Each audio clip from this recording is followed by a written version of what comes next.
The Seven Kingdoms needs a ruler loved by millions with a powerful army and the right family name. Good luck finding him. Who said anything about him? I'm not going to stop the wheel.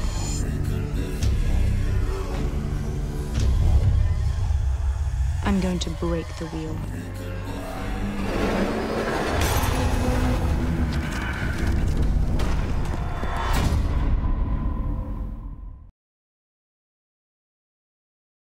Good evening, Bahamas. You're tuned into NB12 Weekend, broadcasting from Cable 12 Studios on Robinson Road. Coming up tonight in news.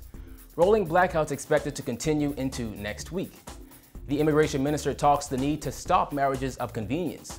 What's the next step for web shop bosses? Plus, spring breakers make their way to our shores. We've got those stories and more for you tonight. I'm Kyle Joaquin, and NB12 Weekend starts right now.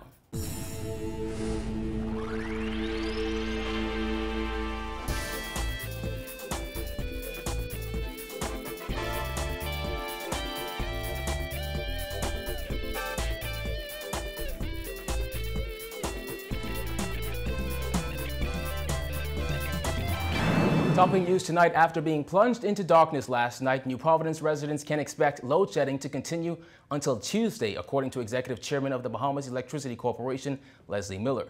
He told our news team today that while they may have fixed the cable that caught a fire at their Blue Hills plant and caused the major blackout, BEC needs equipment to fix a damaged engine, and all this while major entities like the Atlantis Resort suffered big time as a result.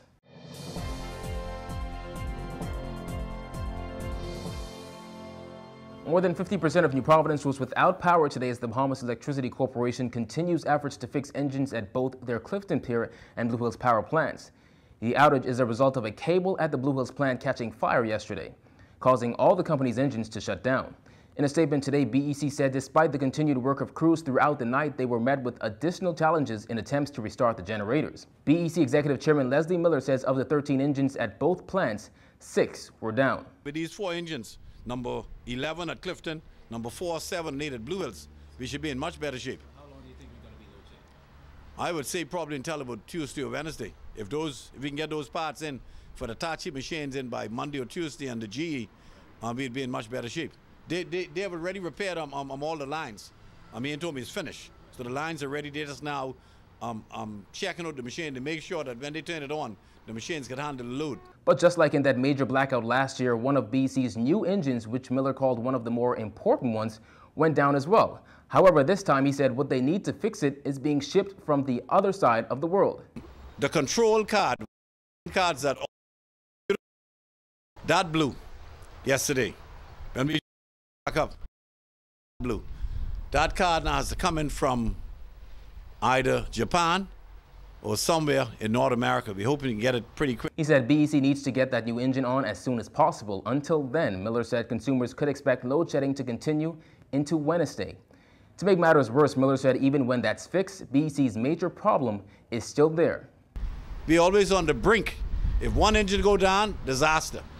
So I'm hoping again that very shortly we will get this RFP thing behind us, enable us to sit with the new managers at BEC, the company is going to assist us in managing, to get these things right.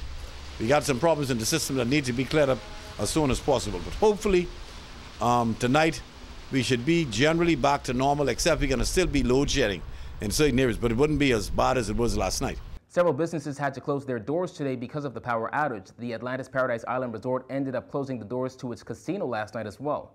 In a press statement today, officials at Atlantis said they experienced outages throughout last evening and the early morning hours.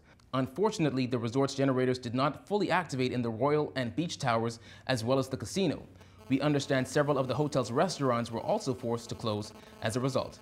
Following Deputy Prime Minister Philip Davis's revelation that the fire-damaged BAMSI mail dorm was never insured, Chairman of the Public Accounts Committee Hubert Chipman says they will be seeking answers for those responsible. Jasmine Brown has more in this report.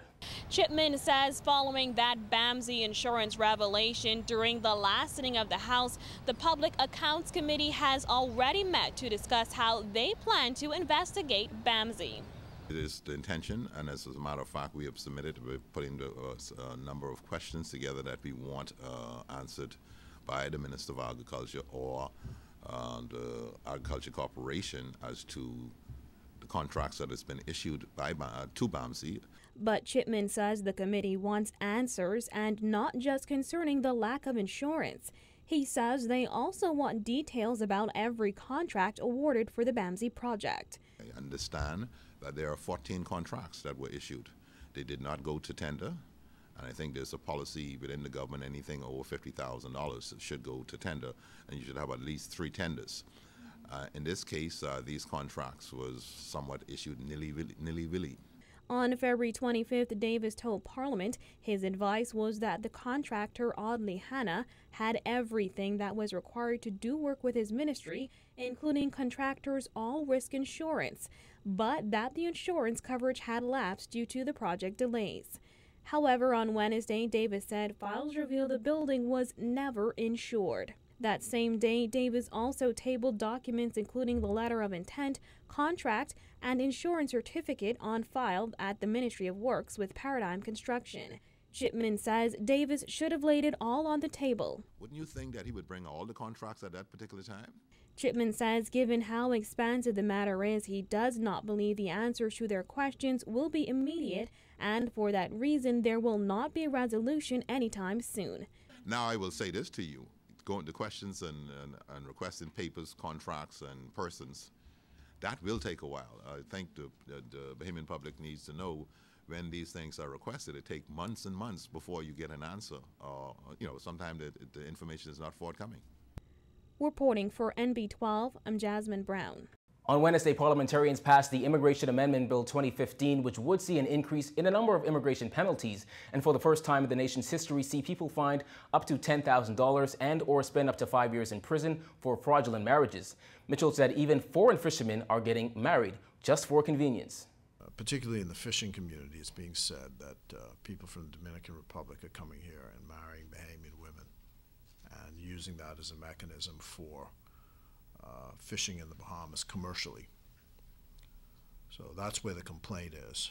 Immigration Director William Pratt recently told NB12 his department had to revoke the applications of numerous people after officials discovered they only got married for convenience. He also warned that landlords found renting out their properties to illegals could face the same penalty, as it is considered harboring an illegal. There was a recent example named by the Minister of National Security in the House having to do with five men who were all married the same day and married by the same officer. So using the same affidavits. I mean, it was quite what lawyers call the improbability of coincidence. While Mitchell didn't say whether they have noticed an increase or decrease in cases of marriages of convenience, he did indicate that they have noticed an increase in complaints from the community. According to Mitchell, the department also has an issue with justices of the peace. Because I think the objections are ideological. I don't think they're rational. I don't think they are logical. I think it's just, people don't believe that men should be, these people who are objecting don't believe that men should be equal to women, and that's it. So they start from that position, and, it's like two ships passing in the night, Tall Pines MP Leslie Miller recently called justices of the peace some of the biggest crooks in town. 3 months before the proposed referendum on gender equality, the 4 constitutional amendment bills remain in the committee stage in the House of Assembly. National Security Minister and leader of government business in the House, Dr. Bernard Nottage, says it's unclear when the bills will come out of committee and be voted on. He said the public should recall that the Constitutional Commission was given more time to educate Bahamians. In going around the islands, they've discovered that people were not fully aware. They've been able to ensure that in islands up and down the country, they are explaining, people are understanding, and they will be in a better position to conclude what their own views are as a result of the education that they've been given. The Commission's public education team, led by retired Justice Ruby Nottage, has traveled throughout the Bahamas in recent months. We also asked Nottage if the referendum will likely be delayed again. I can't tell you it's safe to say that. Because I know the Prime Minister indicated he wanted it to be held no later than June, but that's looking unlikely at this point, would you say? No, I don't have any such thoughts, but it's unlikely. For delays, Prime Minister Perry Christie told NB12 he hopes to hold the gender vote by June of this year, while Constitutional Commission Chairman Sean McQueenie has said a June referendum seems unlikely at this point. Christie said recently he does not want to delay the referendum again. And now that web shops seeking to be granted a license have formally applied to the gaming board, what happens now? On Tuesday, Island Luck turned in 35,000 pages of information. The company's CEO, Sebastian, said his company applied for several licenses. Wilchcombe said, all that really does is signifies all the work and diligence web shop operators put into the request for proposals. So what happens next? Now it's going to take us a while to review, and then we go into the probity period. But generally, we're very pleased. Again, the process, we've had some technical problems up front, but they were all worked out, and that's why we extended it. Of the 12 expected to apply, Wilchcombe said only 10 made the deadline. Wilchcombe said those operators filed affidavits in December, which allowed them to operate during this transitional period. He said from this point on, all the applicants will undergo strict scrutiny from the gaming board via due diligence investigations that will delve into all aspects of their business operations. Wilchcombe said this process will take about 2.5 months. It's going to take a lot of reading through, understanding, because now for the first time we have the details, the absolute, total, full, frank details of the operations. Now we can make decisions. We can tweak some of the areas that we have in the law now to ensure that we are doing the right things.